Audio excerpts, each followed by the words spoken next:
ఓం శాంతి. ఈరోజు మురళి 21 నవంబర్ 2024. బాబా చెప్తున్నారు, మధురమైన పిల్లల్లారా, మీరిప్పుడు టీచర్లుగా అయి అందరికీ మనసును వశీకరణం చేసుకునే మంత్రంను వినిపించాలి. ఇది పిల్లలైన మీ అందరి కర్తవ్యం. ప్రశ్న: బాబా ఎటువంటి పిల్లలది కొద్దిగా కూడా స్వీకరించరు. జవాబు: నేను ఇంత ఇస్తాను, నేను ఇంత సహయోగం చేయగలుగుతాను. ఇటువంటి అహంకారం గలవారిది బాబా కొద్దిగా కూడా స్వీకరించరు. బాబా చెప్తున్నారు, నా చేతిలో తాళం చెవి ఉంది. అవసరమైతే నేను ఎవరినైనా పేదవారిగా శ్రీమంతులుగా తయారు చేస్తాను. ఇది కూడా డ్రామాలోని రహస్యమే. ఈరోజు ఎవరికైతే తమ షౌకార్తనపు అహంకారం ఉందో వారు రేపు బికార్లైపోతారు. కానీ పేదవారు తమ ఒక్కొక్క పైసాను తండ్రి కార్యంలో సఫలం చేసుకుని ధనవంతులైపోతారు. ఓం శాంతి. తండ్రి మనకు నూతన ప్రపంచ వారసత్వంను ఇచ్చేందుకు వచ్చారని ఆత్మీక పిల్లలకు తెలుసు. ఎంతెంత తండ్రిని స్మృతి చేస్తామో అంతంత పవిత్రంగా అవుతామని పిల్లలకు పక్కా నిశ్చయం ఉంది. మనం ఎంత మంచి టీచర్గా అవుతామో అంత ఉన్నత పదవి పొందుతాము. తండ్రి మీకు టీచర్ రూపంలో చదివించడం నేర్పిస్తున్నారు. తర్వాత మీరు ఇతరులకు నేర్పించాలి. మీరు చదివించే టీచర్గా తప్పకుండా అవుతారు, కానీ గురువుగా అవ్వలేరు. కేవలం టీచర్గా మాత్రమే అవ్వగలరు. గురువు అనగా ఒక్క సద్గురువు మాత్రమే. వారే నేర్పిస్తారు. సర్వుల సద్గురువు ఒక్కరు మాత్రమే. వారే టీచర్గా తయారు చేస్తారు. మీరు సర్వులకు శిక్షణనిస్తూ మన్మనాభవ మార్గంను అర్థం చేయిస్తూ ఉంటారు. తండ్రి మీ అందరికీ నన్ను స్మృతి చేయండి మరియు టీచర్గా అవ్వండి అనే కర్తవ్యాన్ని అప్పగించారు. మీరెవరికైతే తండ్రి పరిచయం ఇస్తున్నారో వారి కర్తవ్యం కూడా తండ్రిని స్మృతి చేయటమే. టీచర్ రూపంలో సృష్టి చక్ర జ్ఞానం ఇవ్వవలసి వస్తుంది. తండ్రిని తప్పకుండా స్మృతి చేయాలి. తండ్రి స్మృతి ద్వారానే పాపాలు నశించాలి. మనం పాపాత్మలమని, అందుకే స్వయాన్ని ఆత్మగా భావించి తన్ను స్మృతి చేస్తే పాపాలు తొలగిపోతాయని తండ్రి చెప్తున్నారని పిల్లలైన మీకు తెలుసు. బాబాయే పతిత పావనులు. పావనమయ్యేందుకు యుక్తిని తెలియజేస్తున్నారు. మధురమైన పిల్లల్లారా, మీ ఆత్మ పతితమైపోయింది. అందువలన మీ శరీరం కూడా పతితమైపోయింది. మొదట మీరు పవిత్రంగా ఉండేవారు. ఇప్పుడు మీరు అపవిత్రమైపోయారు. ఇప్పుడు పతితుల నుండి పావనంగా అయ్యే యుక్తి చాలా సహజంగా అర్థం చేయిస్తున్నారు. తండ్రిని స్మృతి చేస్తే మీరు పవిత్రమైపోతారు. లేస్తూ, కూర్చుంటూ, నడుస్తూ తండ్రిని స్మృతి చేయండి. వారు గంగా స్నానాలు చేస్తారు కనుక గంగను స్మృతి చేస్తారు. గంగను పతిత పావనిగా భావిస్తారు. మరి గంగను స్మృతి చేయగానే పావనం అవ్వాలి. కానీ తండ్రి చెప్తున్నారు, ఎవ్వరూ పావనంగా అవ్వలేరు. నీటి ద్వారా పావనంగా ఎలా అవ్వగలరు? తండ్రి చెప్తున్నారు, నేను పతిత పావనుడును. ఓ పిల్లల్లారా, దేహ సహితంగా దేహ సర్వధర్మాలను వదిలి నన్ను స్మృతి చేస్తే మీరు పావనులై తిరిగి మీ ఇల్లైన ముక్తిధామాన్ని చేరుకుంటారు. కల్పమంతా ఇంటిని మర్చిపోయారు. పూర్తి కల్పంలో తండ్రిని గురించి ఎవ్వరికీ తెలియదు. ఒక్కసారి మాత్రమే తండ్రి వచ్చి వీరి నోటి ద్వారా తన సొంత పరిచయంను ఇస్తున్నారు. ఈ నోటికి ఎంతో గొప్ప మహిమ ఉంది. గోముఖం అని అంటారు కదా, ఆ గోవు అనగా జంతువు. ఇది మానవ సంబంధమైన విషయం. మీరు పెద్ద తల్లి అని మీకు తెలుసు. ఈ తల్లి ద్వారానే శివబాబా మిమ్మల్ని అందరినీ దత్తు చేసుకున్నారు. మీరిప్పుడు బాబా బాబా అనటం మొదలుపెట్టారు. ఈ స్మృతి యాత్ర ద్వారానే మీ పాపాలు నశిస్తాయని తండ్రి కూడా చెప్తున్నారు. పిల్లలకు తండ్రి గుర్తుకొస్తారు కదా, వారి ముఖం మొదలైనవి మనసులో కూర్చున్నేస్తాయి.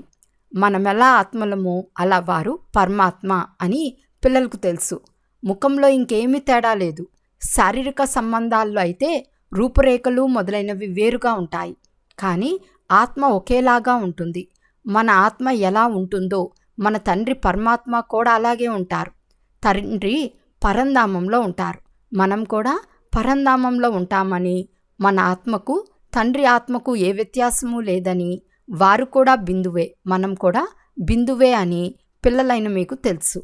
ఈ జ్ఞానం ఇంకెవ్వరికీ లేదు, మీకు మాత్రమే తండ్రి తెలియచేశారు. తండ్రిని గురించి కూడా ఏమేమో అనేస్తారు. సర్వవ్యాపి అని అంటారు. రాళ్ళు రెప్పల్లో ఉన్నారు. ఎవరికి ఏం తోస్తే అది అనేస్తూ ఉంటారు. డ్రామా ప్లాన్ అనుసారం భక్తి మార్గంలో తండ్రి నామరూప దేశ కాలాలను మర్చిపోతారు. మీరు కూడా మర్చిపోతారు. ఆత్మ తన తండ్రిని మర్చిపోతుంది. బిడ్డ తండ్రిని మర్చిపోతే ఇంకేం తెలుసుకుంటారు? అనగా అనాథులైపోయారు. తండ్రిని స్మృతియే చేయరు. తండ్రి పాత్ర గురించే తెలియదు. స్వయాన్ని కూడా మర్చిపోతారు. మర్చిపోయామని మీకు బాగా తెలుసు. మొదట మనం ఇటువంటి దేవీ దేవతలుగా ఉండేవారం. ఇప్పుడు జంతువుల కంటే హీనమైపోయాము. ముఖ్యమైనది మనం ఆత్మలమనే విషయాన్ని మర్చిపోయాము. ఇప్పుడు అర్థం చేయించేది ఎవరు? మేము ఆత్మలమని పాత్ర అభినయం చేస్తున్నామని ఏ జీవాత్మకు తెలియదు. మనమంతా సోదరులము అనే ఈ జ్ఞానం ఎవ్వరిలోనూ లేదు. ఈ సమయంలో పూర్తి సృష్టియే తమో ప్రధానమై ఉంది. జ్ఞానమే లేదు. మీలో ఇప్పుడు జ్ఞానం ఉంది. ఆత్మలమైన మనం ఇంతవరకు తండ్రిని గ్లాని చేస్తూ వచ్చామని గ్రహించారు. గ్లాని చేసినందున తండ్రి నుండి దూరమవుతూ వచ్చారు. డ్రామా ప్లాన్ అనుసారం మెట్లు దిగుతూనే వచ్చారు. తండ్రిని స్మృతి చేయటమే ముఖ్యమైన విషయం. తండ్రి ఇంకే కష్టంనూ ఇవ్వరు. పిల్లలకు కేవలం తండ్రిని స్మృతి చేసే శ్రమ మాత్రమే ఉంది. తండ్రి ఎప్పుడైనా పిల్లలకు కష్టం ఇవ్వగలరా? చట్టం అలా చెప్పదు. తండ్రి చెప్తున్నారు, నేను ఎటువంటి కష్టంనూ ఇవ్వను. ఏవైనా ప్రశ్నలు అడిగితే ఈ విషయాల్లో సమయాన్ని ఎందుకు వ్యర్థం చేస్తారని అడుగుతాను. తండ్రిని స్మృతి చేయండి. నేను మిమ్మల్ని తీసుకెళ్లేందుకే వచ్చాను. కావున పిల్లలైన మీరు స్మృతి యాత్ర ద్వారా పావనమవ్వండి. నేనే పతిత పావనుడైన తండ్రిని. తండ్రి యుక్తిని తెలియజేస్తున్నారు. భలే, ఎక్కడికైనా వెళ్ళండి, తండ్రిని స్మృతి చేయండి. 84 జన్మల చక్ర రహస్యాన్ని కూడా తండ్రి అర్థం చేయించారు. ఇప్పుడు మిమ్మల్ని మీరు పరిశీలించుకోవాలి. ఎంతవరకు మేము తండ్రిని స్మృతి చేస్తున్నాము? అంతే, ఇక వేరే ఏ వైపు ఆలోచించరాదు. ఇది అత్యంత సులభం. తండ్రిని స్మృతి చేయాలి. పిల్లలు కొద్దిగా పెద్దవారు అవ్వగానే స్వతహాగా తల్లిదండ్రులను స్మృతి చేయటం ప్రారంభిస్తారు. మీరు కూడా ఆత్మలమైన మేము తండ్రి పిల్లలమని భావించండి. తండ్రిని ఎందుకు స్మృతి చేయాలి? మనపై ఏదైతే పాపం పేరుకుని ఉందో ఆ పాపం కేవలం స్మృతి ద్వారానే సమాప్తమవుతుంది. అందుకే 1 సెకండ్లో జీవన్ముక్తి అని గాయనం ఉంది. జీవన్ముక్తికి ఆధారం చదువు, ముక్తికి ఆధారం స్మృతి. ఎంతెంత మీరు తండ్రిని స్మృతి చేస్తారో, చదువుపై గమనమిస్తారో అంతంత శ్రేష్ఠ పదవిని పొందుతారు. వ్యాపార వ్యవహారాలు మొదలైనవి భలే చేస్తూ ఉండండి. తండ్రి చేయవద్దని అనరు. మీరు చేస్తూ ఉన్న వ్యాపార వ్యవహారాలు మొదలైనవన్నీ రాత్రింబౌలు గుర్తుకు వస్తాయి కదా. కనుక బాబా ఇప్పుడు ఆత్మిక కర్తవ్యాన్ని ఇస్తున్నారు.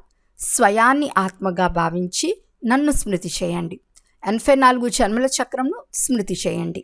నన్ను స్మృతి చేస్తేనే మీరు సతోప్రధానంగా అవుతారు. ఇప్పుడుండేది పాత శరీరం, తర్వాత సతోప్రధానమైన నూతన శరీరం లభిస్తుందని కూడా తెలుసు. మీ బుద్ధిలో సారం ఉంచుకోవాలి. దీనివల్ల చాలా లాభం కలుగుతుంది. పాఠశాలలో చాలా సబ్జెక్టులు ఉంటాయి. వాటిలో కూడా ఆంగ్ల భాషపై చాలా గమనం ఉంచుతారు. ఎందుకంటే ఆంగ్ల భాష ముఖ్యమైనది. మొదటి వారి రాజ్యం ఉండేది కనుక అది ఎక్కువగా నడుస్తుంది. ఇప్పుడు కూడా భారతీయులు రుణగ్రస్తులే. భలే, ఎంత ధనవంతులైనా మన దేశంలోని నాయకులు రుణగ్రస్తులే. అనగా భారతీయులైన మనం రుణగ్రస్తులమని బుద్ధిలో ఉంటుంది. మేము రుణగ్రస్తులమని ప్రజలు తప్పకుండా అంటారు కదా. ఈ బుద్ధి కూడా ఉండాలి కదా. ఎందుకంటే మీరిప్పుడు రాజ్యంను స్థాపిస్తున్నారు.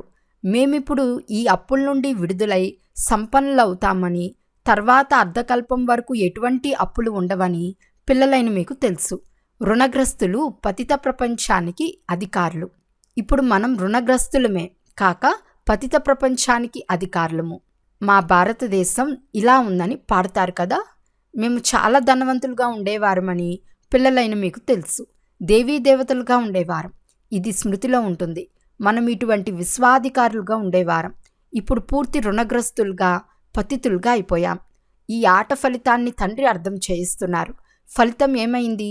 పిల్లలైన మీకు సత్యుగంలో మనమెంత ధనవంతులుగా ఉండేవారమో, మనల్ని ఎవరు అంత ధనవంతులుగా చేశారో అంత స్మృతి వచ్చింది. పిల్లలు చెప్తారు, బాబా మీరు మిమ్మల్ని ఎంత ధనవంతులుగా తయారు చేశారు. ధనవంతులుగా తయారు చేయవారు ఒక్క తండ్రి మాత్రమే. ప్రపంచానికి విషయాలు తెలియవు. లక్షల సంవత్సరాలని చెప్పటం వలన అంతా మర్చిపోయారు. ఏమీ తెలియదు.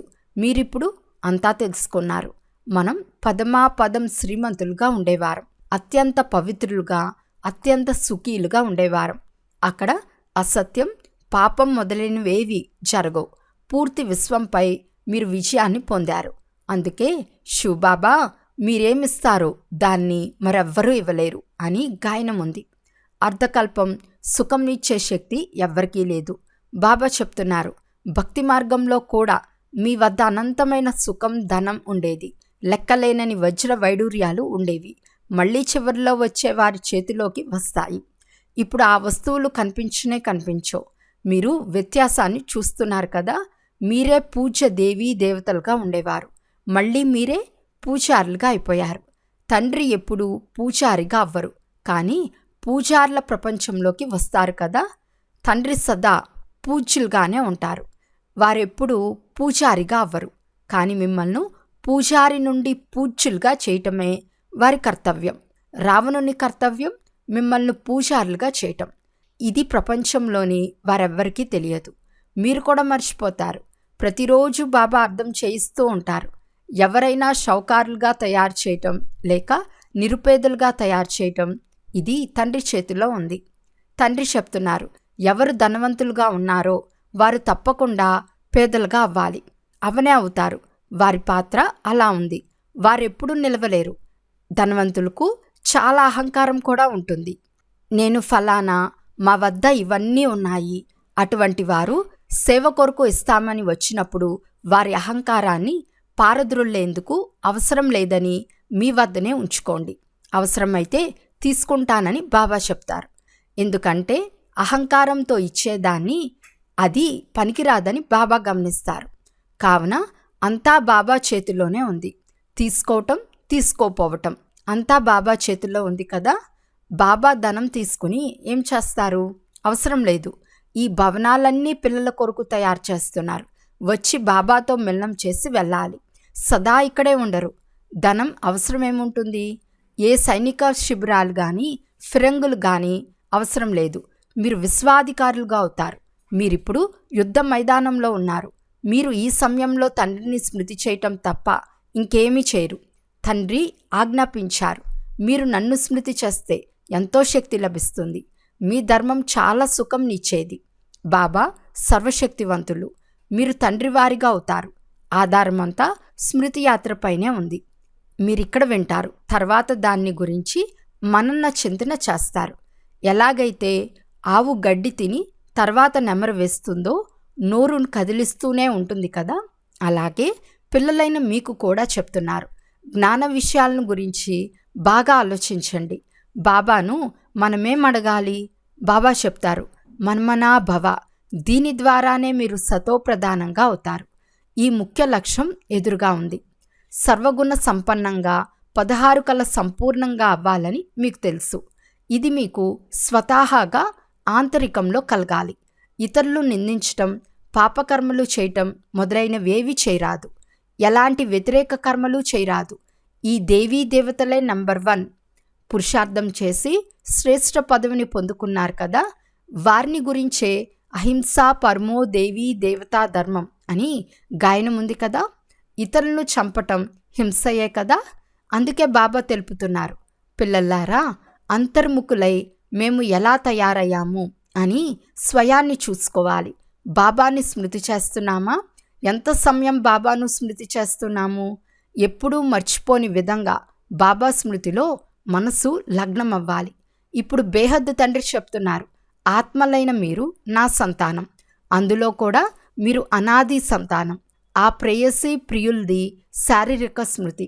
ఎలాగైతే సాక్షాత్కారమై మళ్ళీ అదృశ్యమైపోతారో అలా వారు కూడా ఎదురుగా వచ్చేస్తారు. ఆ ఖుషీలోనే తింటూ త్రాగుతూ గుర్తు చేసుకుంటూ ఉంటారు. మీ ఈ స్మృతిలో చాలా బలం ఉంది. ఒక్క తండ్రినే స్మృతి చేస్తూ ఉంటారు. తర్వాత మళ్ళీ మీకు మీ భవిష్యత్తు గుర్తుకు వస్తుంది. వినాశనం కూడా సాక్షాత్కారం అవుతుంది. పోను పోను చాలా త్వరగా వినాశనం సాక్షాత్కారం అవుతుంది. ఇప్పుడు వినాశనం అవ్వనున్నదని తండ్రిని స్మృతి చేయండని మీరు చెప్పవచ్చు. బాబా ఇదంతా వదిలేశారు కదా, చివర్లో ఏది గుర్తు రాకూడదు. ఇప్పుడు మనం మన రాజధానికి వెళ్ళాలి. నూతన ప్రపంచంలోకి తప్పకుండా వెళ్ళాలి. యోగబలంతో సర్వపాపాలను భస్మం చేయాలి. ఇందులోనే చాలా శ్రమ చేయాలి. క్షణక్షణం తండ్రిని మర్చిపోతారు. ఎందుకంటే ఇది చాలా సూక్ష్మమైన విషయం. సర్పం, భ్రమరముల ఉదాహరణలు ఏవైతే ఇస్తారో అవన్నీ ఈ సమయానికి చెందినవే. భ్రమరి అద్భుతం చేస్తుంది కదా, దానికంటే మీరు చేసే అద్భుతం ఇంకా విచిత్రం. బాబా రాస్తూ ఉంటారు కదా, జ్ఞానాన్ని బూబూ చేస్తూ ఉండండి. చివరికి మేల్కొంటారు.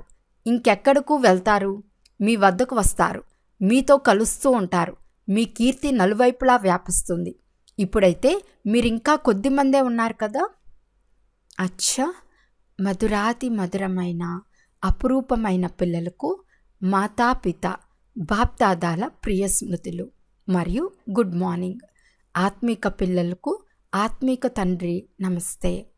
ఆత్మిక తండ్రికి ఆత్మిక పిల్లల యొక్క ప్రియ స్మృతులు మరియు నమస్తే నమస్తే నమస్తే. ధారణ కొరకు ముఖ్య సారం. ఫస్ట్ పాయింట్, జ్ఞానాన్ని బాగా విచారసాగర మననం చేయాలి. ఏదైతే విన్నారో దాన్ని నెమరువేయాలి. ఎప్పుడూ మర్చిపోని విధంగా నా మనసు బాబాతో లగ్నమై ఉందా అని అంతర్ముఖులై చూసుకోవాలి. సెకండ్ పాయింట్, ఏవైనా ప్రశ్నలు మొదలైనవి అడుగుటలో మీ సమయాన్ని వ్యర్థం చేయకుండా స్మృతి యాత్ర ద్వారా స్వయాన్ని పావనంగా చేసుకోండి. అంతిమ సమయంలో ఒక్క తండ్రి స్మృతి తప్ప వేరే ఏ ఆలోచనలు రాకూడదు. ఈ అభ్యాసాన్ని ఇప్పటి నుండి చేయండి. వరదానము: దృఢ సంకల్పం అనే వ్రతం ద్వారా వృత్తులను పరివర్తన చేసుకునే మహాన్ ఆత్మాభవ. మహాన్గా అయ్యేందుకు ముఖ్యమైన ఆధారం పవిత్రత. ఈ పవిత్రత యొక్క వ్రతాన్ని ప్రతిజ్ఞ రూపంలో ధారణ చేయటం అనగా మహాన్ ఆత్మగా అవ్వటం. దృఢ సంకల్పం అనే ఈ వ్రతమైన వృత్తిని పరివర్తన చేస్తుంది. పవిత్రత యొక్క వ్రతం తీసుకోవటము అంటే తమ వృత్తిని శ్రేష్టంగా చేసుకోవటం. వ్రతాన్ని ఉంచుకోవటం అనగా స్థూల రీతిలో పథ్యం ఉండటం, మనస్సులో పక్కాగా సంకల్పాన్ని తీసుకోవటం. కనుక మీరు పావనంగా అయ్యే వ్రతం తీసుకుని ఆత్మలైన మేమంతా బాయి ఈ సోదరీతత్వం యొక్క వృత్తిని తయారు చేసుకున్నారు. ఈ వృత్తి ద్వారా బ్రాహ్మణులు మహాన్ ఆత్మలుగా అయిపోయారు. స్లోగన్: వ్యర్థం నుండి కాపాడుకోవాలి అంటే నోటిపై దృఢ సంకల్పం అనే బటన్ తగిలించుకోండి. అచ్చా, ఓం శాంతి.